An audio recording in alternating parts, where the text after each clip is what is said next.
comment considérez-vous la probité de M. Bannon et la nature de ses conseils auprès de vous?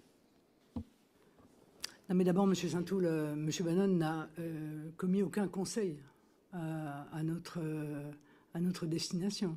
Voilà, je vous le dis très clairement.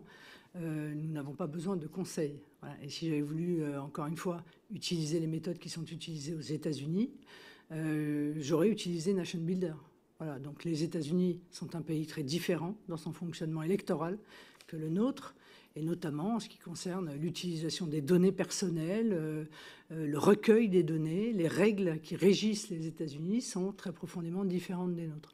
En l'occurrence, quand j'ai rencontré M. Bannon, il ne me semble pas que l'affaire Analytica était aussi prégnante qu'elle l'est devenue dans le futur. Je ne sais d'ailleurs pas du tout, je vous le dis parce que je ne l'ai pas vue depuis déjà un certain nombre d'années, je ne sais pas du tout d'ailleurs quelle suite judiciaires ont été données à cette affaire. Et, pardon, M. Saint-Toul, mais ça ne me regarde pas. Car ça n'est pas parce que je rencontre quelqu'un que je peux être, comment dire, suspecté de participer à l'ensemble des actions qui sont les siennes.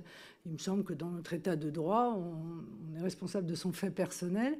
Donc le simple fait de rencontrer quelqu'un ne me rend pas coupable, ni même complice, de toute action qu'il peut avoir menée, qu'elle soit, encore une fois, illégale ou non. Je n'en sais rien, je n'ai pas suivi cette affaire. Merci, Mme Le Pen. Vous n'avez malheureusement pas répondu à ma question. Je vous ai interrogé sur l'appréciation que vous portiez sur la probité de M. Bannon. Le scandale Cambridge Analytica a été connu depuis un an, en 2018, et il a été éclaté. Vous l'avez reçu en 2019. Je ne me prononçais pas sur l'existence d'une relation de conseil. Je vous demande simplement, à votre avis, M. Bannon est-il quelqu'un d'intègre? Je ne suis pas juge dans aucune instance américaine. Je n'ai pas eu à connaître de cette affaire. Et il me semble que nous partageons quand même avec les États-Unis la présomption d'innocence. Donc, tant que quelqu'un n'est pas jugé coupable de quelque chose, il est innocent, Monsieur Saint-Toul. Merci, Mme Le Pen. Je vais passer maintenant la parole à notre collègue Thomas Rudigoz. Et merci, Monsieur le Président. Madame Le Pen, par deux fois, vous avez été interpellée sur la question de la délégation de députés européens RN qui s'est rendue en Crimée en 2014 par le président de notre commission d'enquête aujourd'hui et par notre collègue Mireille Clapeau.